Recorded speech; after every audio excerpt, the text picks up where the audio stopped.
పరమానందయ్య గారి గుర్రం చందమామ కథ. పరమానందయ్య గారు ఆయన శిష్యులు లోకప్రసిద్ధులు.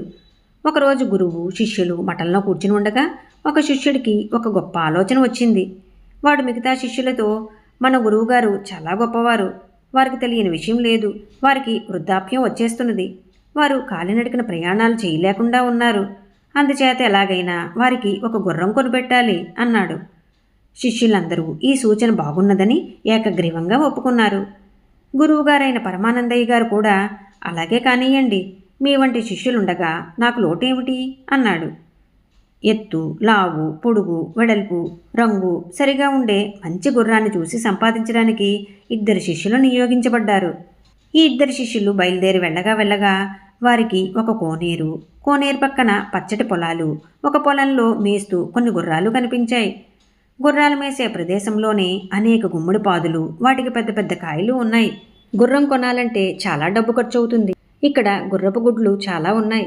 ఒక మంచి గుడ్డును కొని పట్టుకుపోయి పొదిగి పిల్లని చేస్తే చాలా తక్కువ ఖర్చులో గురువుగారికి గుర్రం ఏర్పాటవుతుంది అని ఆ 2 శిష్యులు అనుకున్నారు.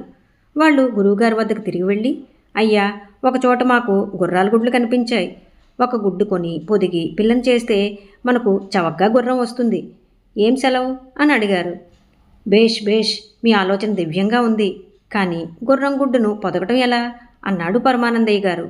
శిష్యులంతా చాలాసేపు ఆలోచించి రోజుకు ఒక శిష్యుడు చొప్పున గుర్రం గుడ్డు నుంచి పిల్ల వచ్చేదాకా పొదగటానికి నిశ్చయించారు. తరువాత కొంత డబ్బు తీసుకుని మొదటి శిష్యులిద్దరూ గుమ్మడికాయలున్న చేనుకు వెళ్ళి అక్కడ ఉన్న రైతును, ఈ గుర్రం గుడ్డు ఖరీదెంత అని అడిగారు. వాళ్ళు మూర్ఖులను గ్రహించి, రైతు వెటకారానికి ఆ గుర్రం గుడ్డు ఖరీదు 20 రూపాయలు అన్నాడు. ఓస్, ఇంతేనా అని వాళ్ళు రైతుకు 20 రూపాయలిచ్చి గుమ్మడికాయ కొన్నారు. ఆ 2లో ఒకడు దాన్ని నెత్తిన పెట్టుకుని తిరిగి వస్తుండగా వాడి కాలికి రాయి తగిలింది. వాడు కాయతో సహా కింద పడ్డాడు. కాయ పగిలింది.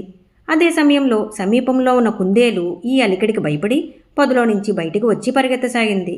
ఒరే, గుడ్డు పగిలి పిల్ల బయటకు వచ్చింది. గుడ్డు నుంచి బయటకు వస్తూనే ఈ గుర్రం పిల్ల ఇంత వేగంగా పరిగెత్తుతున్నదంటే ఇది పెద్దదైతే మేఘాల మీద పోతుంది, కానీ నేల మీద నడుస్తుందా అనుకుని పరమానందయ్య శిష్యులు కుందేళ్లను పట్టుకుందామని దాని వెంటపడ్డారు. కానీ అది దొరకలేదు.